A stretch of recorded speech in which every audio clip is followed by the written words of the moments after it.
आप भी अपना ब्रांड बनाकर एक नया बिजनेस करना चाहते हैं, लेकिन वो कौन सा बिजनेस है जिसमें आप फेल ना हो, जिसमें आपकी एक्सपायरी ना वेस्ट जाए, जिसमें आपका फड़ा गला ना वेस्ट जाए। और इस बिजनेस को शुरू करने के लिए आपको किन किन कागजात की ज़रूरत पड़ेगी, कैसे लाइसेंस लगेंगे, ये प्रोडक्ट हम मैन्युफैक्चरिंग यूनिट डाल के शुरू करें कि बिना मैन्युफैक्चरिंग यूनिट डाले शुरू करें। क्या हम बिना मैन्युफैक्चरिंग यूनिट डाले कोई भी प्रोडक्ट अपना ब्रांड बनाकर लॉन्च कर सकते हैं? इससे रिलेटेड सारी जानकारी आप लोगों से शेयर करेंगे। सभी सम्मानित दोस्तों को नमस्कार। जैसे दोस्तों, अगर आप अपना बिजनेस, अपनी कंपनी, अपने ब्रांड के एक अलग पहचान बनाकर बिजनेस शुरू करना चाहते हैं तो 8 से 10 मिनट आप हमारे साथ शेयर करिए। तो दोस्तों, आपको समझ में आ जाएगा कि ये बिजनेस कौन सा है, इस बिजनेस को हम कैसे करें। अगर आप इस बिजनेस में एकदम नए हैं तो भी दोस्तों हमारे बताए अनुसार हमारा जो अपना एक्सपीरियंस शेयर करेंगे, इसको आप अपना 10 से 5 मिनट समय लगाकर इसको सुनेंगे, इस पर ध्यान देंगे, विचार करेंगे तो आपको समझ में आ जाएगा कि हाँ, हम भी ये बिजनेस कर सकते हैं। कोई भी बिजनेस करने के लिए, कोई भी काम स्टार्ट करने के लिए सबसे पहले चाहिए धैर्य, धैर्य धैर्य और कॉन्फिडेंस, एक लगन होनी चाहिए। तो आज आप फेल नहीं होंगे। कोई भी आज बड़ी ऊंचाई पर पहुंचा है तो उसके अंदर एक लगन थी, उसके अंदर एक जुनून था, चाहे वो पैसे कमाने का जुनून था, चाहे वो कुछ बड़ा करने का जुनून था, वही आगे बढ़ पाया है। अगर आपके अंदर एक तो 2-3 चीज़ें हैं तो दोस्तों आप अपना बिजनेस छोटे से शुरू करके बड़े स्तर पर ले जा सकते हैं। तो कौन सा बिजनेस आज हम दोस्तों बात कर रहे हैं, सबकी नीड है, सबकी ज़रूरत है, बस इसको आपको एक रूप देना है, एक सबसे अलग हट के रूप देना है, एक क्वालिटी लेके आना है। अगर आप एक क्वालिटी बेस का प्रोडक्ट लेके आएंगे तो आपका बिजनेस कभी फेल नहीं होगा। तो 2 चीज़ें मेन होती है, एक क्वालिटी होती है, एक रीजनेबल प्राइस होती है, और एक होता है उसमें जो आप डिजाइन, पैकेजिंग वगैरह अट्रैक्टिव हो। बस कोई भी प्रोडक्ट लॉन्च करने के लिए 3 चीज़ों की ज़रूरत है। तो दोस्तों, आज हम जो बिजनेस लाए हैं वो बिजनेस है ट्रैवलिंग बैग। जैसे आपको पिट्ठू बैग, कुछ भी आप उसको कह सकते हैं, कहीं आ जा रहे हैं, आपको कुछ नीड होती है सामान रखने की, तो उसको ले जाने के लिए आपको एक बैग चाहिए।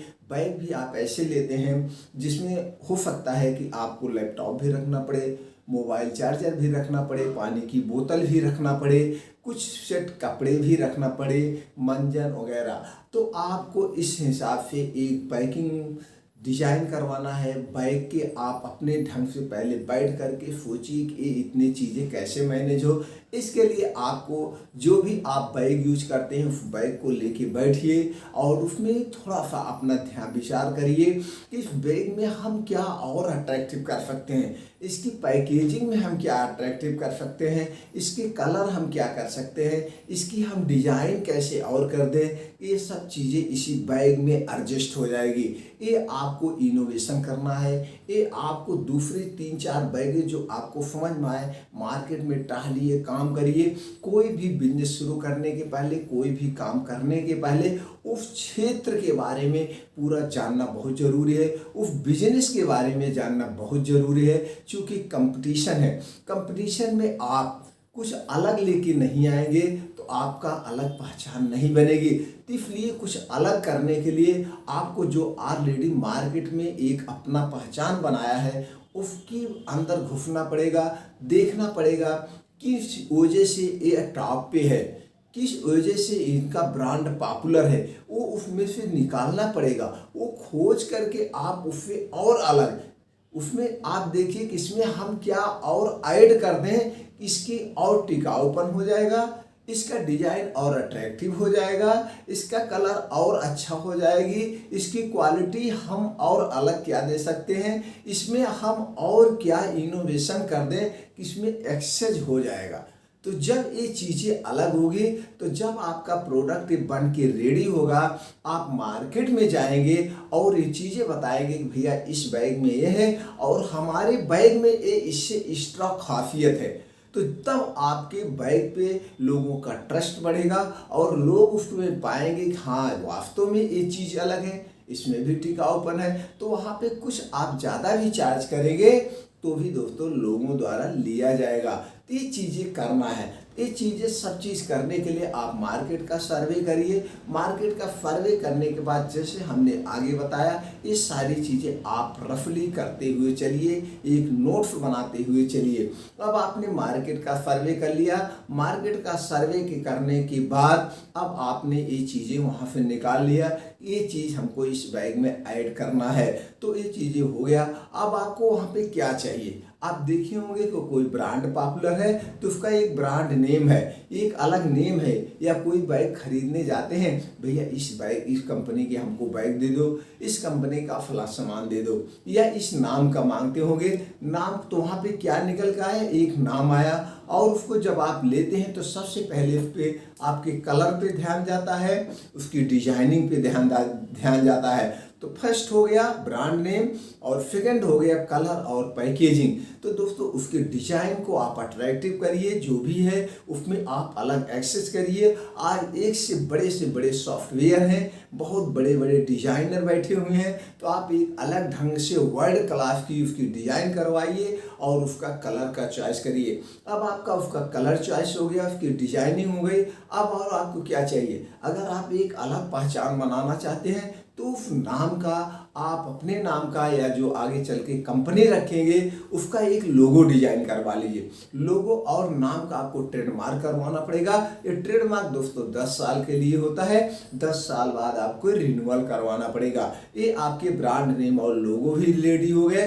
अब कुछ कागजात की जरूरत पड़ेगी, कुछ लाइसेंस लेने पड़ेंगे। इसको अगर बड़े लेवल पे कर रहे हैं तो, अगर आप छोटे लेवल पे कर रहे हैं, बहुत ध्यान से बात को सुनिए, अगर आप छोटे लेवल पे कर रहे हैं तो कोई कागजात नहीं है। अभी आप काम को शुरू करिए। काम को जब बड़े लेवल पे ले जाना होगा तो आप स्टेप बाय स्टेप जो भी जरूरी रिक्वायरमेंट होते हैं उसको आप करते चलेंगे। तो लेकिन हम यहाँ पे सारी जानकारी इसलिए शेयर कर देते हैं भविष्य में आपको किसी और चीज़ों का सामना ना करना पड़े, किसी प्रॉब्लम को ना आपको फेस करना पड़े, इसलिए हम सारी छोटी सी बड़ी इंफॉर्मेशन अपने सारे वीडियो में शेयर कर देते हैं। तो दोस्तों आपने क्या देखा, आपका रेडी हो गया। अब आपको जो जरूरी कागजात लेने हैं उसके लिए आपको एक स्पेस जरूरत पड़ेगी, एक स्थान की जरूरत पड़ेगी जहां पे आपका प्रोडक्ट मार्केटेड बाय होगा। तो इसके लिए आप छोटा या बड़ा कमरा कोई भी ले सकते हैं, अपने घर से कर सकते हैं, या किसी अच्छी सिटी का चुनाव करके वहां से भी आप अपने मार्केटेड बाय ऑफिस की स्थापना कर सकते हैं। चलिए आपने एक कमरे का चॉइस कर लिया अपने इच्छा अनुसार, अपने बजट के हिसाब से। अब वो कमरा छोटा या बड़ा कोई भी वो चल सकता है। अब उसको आपको एक ऑफिस का रूप देना पड़ेगा, जिसमें ऑफिस का रूप अपने ढंग से आप दे सकते हैं, अपने बजट के हिसाब से दे सकते हैं। अब आपका ऑफिस भी रेडी हो गया। अब इसी ऑफिस में आपको कुछ डिजिटल टूल्स की भी जरूरत करेगी, क्योंकि बड़े बिजनेस करने के लिए आपको बिलिंग वगैरह करना पड़ेगा। तो डिजिटल टूल्स में आपको लैपटॉप या डेस्कटॉप लेना पड़ेगा। लैपटॉप या डेस्कटॉप में आपको क्या करना पड़ेगा, बिलिंग सॉफ्टवेयर अपडेट करवाना पड़ता है, जिससे जीएसटी बिल निकलता है। अब आपको जीएसटी बिल निकलने के लिए एक प्रिंटर की भी जरूरत पड़ेगी, क्योंकि डिजिटल का जमाना है। तो दोस्तों ये आपके ऑफिस रेडी हो गए, ऑफिस में डिजिटल टूल्स रेडी हो गया। अब इसी पे कुछ कागजात अप्लाई करने पड़ेंगे। सबसे पहले आपको जीएसटी नंबर लेना पड़ेगा। जीएसटी नंबर आप खुद अप्लाई कर सकते हैं, लेकिन अगर आप अपना अप्लाई करते हैं तो उसमें कुछ फॉर्म भरने पड़ते हैं। हो सकता है कहीं पे कोई मिस्टेक हो जाए जिसकी वजह से आपका फॉर्म रिजेक्ट हो जाए। तो इसलिए सेल्टेक्स में जो एडवोकेट होते हैं या कुछ सीएससी सेंटर होते हैं वहाँ संपर्क करके आप अपना अप्लाई जीएसटी नंबर ले सकते हैं। इसके लिए आपको कुछ चार्ज वगैरह देने पड़ सकते हैं। अब दोस्तों आपका जीएसटी नंबर भी रेडी हो गया। अब आपको क्या करना है, आपका लोगो सब कुछ रेडी हो गया। अब इसको अगर आप बड़े लेवल पे करना चाहते हैं और आपको लगता है मैं एक कंपनी का एमडी या सीईओ बनूं, तो इसके लिए आपको कंपनी रजिस्ट्रेशन करवाना पड़ेगा। कंपनियां दोस्तों 3 कैटेगरी में रजिस्टर्ड होती हैं, प्राइवेट लिमिटेड, ओपीसी, एलएलपी। तीनों में से किसी एक कैटेगरी में आप करवा सकते हैं। अब आपकी कंपनी भी रेडी हो गए हैं, आप कंपनी के एमडी भी बन गए हैं। अब आपको अगर बजट आपके पास है तो कोई बात नहीं है, अगर आपके पास बजट नहीं है तो सरकार की बहुत सारी स्टार्टअप नीतियां चल रही हैं जिसमें आपको बिजनेस करने के लिए लोन प्रोवाइड किए जाते हैं, वो भी कम ब्याज पे सब्सिडी के साथ। इसके लिए आपको क्या करना पड़ेगा, एमएसएमई यानी उद्योग आधार रजिस्ट्रेशन करवाना पड़ेगा। अगर आपने एमएसएमई उद्योग आधार रजिस्ट्रेशन करवा लिया है तो सरकार की स्टार्टअप नीतियों का आपको प्रॉफिट मिल सकता है। इसके लिए आप नियर भी बैंक शाखा में संपर्क करें या जिला उद्योग कार्यालय संपर्क करके संपूर्ण जानकारी ले सकते हैं। अब आपके ये रजिस्ट्रेशन भी हो गए, सारे कागजात रेडी हो गए हैं, अब आपको प्रोडक्ट बनवाना है। चूंकि यहाँ पे आपको मैन्युफैक्चरिंग यूनिट डालने हम नहीं कर रहे हैं, बिना मैन्युफैक्चरिंग यूनिट डाले जो ऑलरेडी बहुत सारी कंपनियां बनी हैं, थर्ड पार्टी प्रोडक्शन करती हैं। आज 80% कंपनियां थर्ड पार्टी ही बनवा करके अपना ब्रांड बना करके मार्केट में बेच रही हैं। ये हमको अब आपको पता नहीं है, क्योंकि आप प्रोडक्ट का नाम जान करके सामान खरीद लेते हैं, उसको यूज करते हैं। कंपनी कौन बनाई है, किससे बना है, खुद बनाई है, दूसरे से बनवाई है, कभी आप ध्यान नहीं देते होंगे। तो दोस्तों इसके लिए आप चलिए गूगल पे चलते हैं। गूगल पे आप डालेंगे जैसे manufacturing bag company, third party या डालिए या मैन्युफैक्चरिंग बैग कंपनी आप डालेंगे तो बहुत सारी कंपनियों को डिटेल आपकी स्क्रीन पर आ जाएगा। वहाँ विजिट करिए, उनसे बात करिए। तो वहाँ पे दो टाइप के होते हैं दोस्तों मैन्युफैक्चरिंग, एक होता है उनके पास सारे रॉ मटेरियल है, आप रॉ मटेरियल चॉइस करके आप जैसे डिजाइन देंगे जैसे देंगे उसी ढंग से बन जाएगा। दूसरा होता है कॉन्ट्रैक्ट मैन्युफैक्चरिंग, सब कुछ रॉ मटेरियल आप बाहर से खरीद कर लाइए, उनका मशीनरी और उनके जो कारीगर है आपको देना पड़ता है। इस ढंग से कि इतनी पीस हम आपके यहाँ बनवाएंगे, उसका कॉन्ट्रैक्ट हो जाता है। तो दोस्तों आप जो कुछ भी इसमें कपड़े रैक्सीन यूज करेंगे, जो भी धागे यूज करेंगे, जो भी इसमें जो है दोस्तों चैन यूज होगा, सब कुछ आप नंबर 1 क्वालिटी का यूज करेंगे। चूंकि घटिया और नंबर 1 में 2 से 4% का ही डिफरेंट होता है, लेकिन क्वालिटी को बदनाम करने में 100% रोल अदा करता है। तो इसलिए कभी भी इसकी क्वालिटी से आप समझौता नहीं करेंगे। अगर आप क्वालिटी से समझौता नहीं करेंगे तो ब्रांड आपका ऑटोमेटिक बिल्ड होगा, अपने आप लोग इसका प्रचार करेंगे, आपको प्रचार करने की जरूरत नहीं है। इसलिए हम बार बार सारी चीज़ों में इसी चीज़ का फोकस करते हैं। जो भी बिजनेस दीजिए पब्लिक को क्वालिटी का प्रोडक्ट दीजिए, पब्लिक को क्वालिटी बेच दीजिए, उसके साथ कोई मिलावट नहीं, कोई कंप्रोमाइज नहीं। जब आपका क्वालिटी का प्रोडक्ट होगा तो आप अपने बिजनेस में फेल नहीं होंगे। इसलिए इस ढंग से आप बात करके आप अपना पहले 200 पीस बनवा करके, 300 पीस बनवा करके, 400 पीस बनवा करके आप बिजनेस की शुरुआत कर सकते हैं। अगर हम यहाँ पे प्रॉफिट की बात करें दोस्तों, तो जो भी आपकी लागत लगेगी उसका 2 गुना तो 1.5 गुना तो बिकना ही बिकना है। क्योंकि कभी आप इसको फील्ड में उतर करके आप देखिए मत करिए, लेकिन नॉलेज लीजिए। जितने आप नॉलेज लेंगे, जिस भी क्षेत्र में जाएंगे उतने आपका नॉलेज बढ़ेगा, तब आप जानेंगे कितना सच्चाई है और कितना झूठ है। तो इस ढंग से दोस्तों इस बिजनेस को आप कर सकते हैं। इस बिजनेस को करने के लिए आपको अभी मैन्युफैक्चरिंग डालने की जरूरत नहीं है, बेचिए। जब आपका नॉलेज हो जाए, सबसे ज्यादा प्रॉब्लम कहाँ पे फेस होता है दोस्तों, मार्केट में होता है, जब सेल्फ करना पड़ता है। तो इसलिए पहले प्रोडक्ट बनवा करके मार्केट में क्या क्या प्रॉब्लम आती है उसको बेचने में, सेल करने में आप तो चीज़ें का नॉलेज कर लीजिए। क्योंकि बेसिक नॉलेज ही आगे बढ़ाने में बिजनेस को बहुत महत्वपूर्ण होता है। अगर हमारे पास बेसिक नॉलेज है तो हम कभी भी अपने बिजनेस में फेल नहीं होंगे। तो दोस्तों आप इमेजिन करिए आपका प्रोडक्ट बन के आपके रजिस्टर्ड ऑफिस पे आ गया है, अब आपको इसको बेचना है। बेचने के दोस्तों 2 माध्यम है, एक है ऑफलाइन और दूसरा है आज के जमाने में जबरदस्त जो रोल अदा कर रहा है वो डिजिटल मार्केटिंग है। तो दोस्तों डिजिटल मार्केटिंग में ऑनलाइन अपने प्रोडक्ट को कैसे बेचें, इसके लिए यूट्यूब पे बहुत सारी वीडियो पड़ी है, वहाँ से देख करके बहुत सारी ई कॉमर्स कंपनियां भी हैं, वहाँ पे लॉगिन आईडी बना के अपने प्रोडक्ट को आप बेच सकते हैं। ऑफलाइन कैसे बेचे, ऑफलाइन बेचने के लिए आपको एक सेल्फ टीम तैयार करने पड़ेगा, जिसमें सेल्समैन और मैनेजर, डिस्ट्रीब्यूटरशिप देना पड़ेगा, एजेंसी देनी पड़ेगी। इस ढंग से आप ऑफलाइन बेच सकते हैं। अगर इसके लिए आपको एक्सेस पैसे की जरूरत पड़ेगी, अगर आपके पास एक्स्ट्रा बैलेंस नहीं है तो आप भी कंपनी के सब कुछ बन जाइए, मैनेजर बन जाइए, सेल्समैन बन जाइए। आप अपने प्रोडक्ट को मार्केट में बेचिए, इससे आपको डबल फायदा होगा। इससे डबल फायदा कैसे होगा? एक तो आप मार्केट में क्या क्या प्रॉब्लम आती हैं, कैसे मार्केट में प्रोडक्ट को बेचा जाता है, और उसका आपको फीडबैक डायरेक्ट मिलता रहेगा। आप अपने प्रोडक्ट में करेक्शन करते हुए जाएंगे, जिससे आप बेस्ट क्वालिटी दे सकते हैं। तो ये सब बहुत ज़रूरी है। तो इसलिए दोस्तों आप खुद प्रोडक्ट बनवाइए, बेचिए, सड़ने गलने की कोई वो ही नहीं है।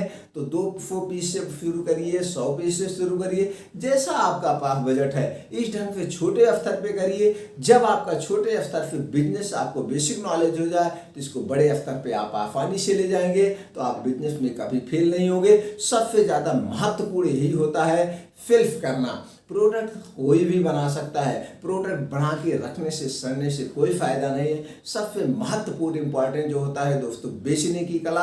अगर आपके अंदर बेचने की कला आ गई, तो आपका प्रोडक्ट ऑटोमेटिक ब्रांड बन जाएगा। तो इसीलिए हम बार बार इसी बात पे फोकस करते हैं। आपको सबसे पहले बिजनेस करना है तो सेल्स की कला सीखना है। जब तक आपके अंदर सेल्स की कला नहीं है, तो आप आगे नहीं जा सकते हैं। ये एकदम 100% ट्रू है दोस्तों। तो दोस्तों इस ढंग से आप अपने बिजनेस की शुरुआत करिए। अगर आपको लगता है कि वीडियो हमारे लिए महत्वपूर्ण है, दूसरे को भी महत्वपूर्ण हो सकती है, तो कम से कम 8-10 लोगों के पास, अपने यार दोस्तों के पास, अपने रिश्तेदारों के साथ शेयर करिए। वो भी बिजनेस करें, अपना बिजनेस करें, अपना ब्रांड बनाएं और अपनी इकोनॉमिक्स, अपने सपनों को पूरा करें। ये हमारा आपका परम कर्तव्य है। आपने हमारा उत्साह बढ़ाने के लिए तो लाइक कर दिया होगा। दोस्तों कमेंट बॉक्स में जाकर एक थैंक्स या जो कुछ भी जानकारी आपको चाहिए बिजनेस से रिलेटेड, वो पूछ सकते हैं। हम उसका तुरंत से तुरंत आप तक उसकी जानकारी पहुंचा देंगे। चैनल को सब्सक्राइब करके बेल आइकॉन का बटन ऑन कर दीजिए। हम इसी तरह से हर हफ्ते 1 से 2 वीडियो अपलोड करते हैं, और हमारे चैनल पे ऑलरेडी 150 वीडियो पड़ी हुई है। वहाँ पे भी जा कर के आप देख करके जानकारी ले सकते हैं, अपने बिजनेस की शुरुआत कर सकते हैं। आपने जो अपना अमूल्य कीमती समय निकाल के हमारे विचारों को सुना और अपने विचारों को हमारे साथ शेयर किया, इसके लिए एक बार फिर दोस्तों दिल से थैंक यू, नमस्कार।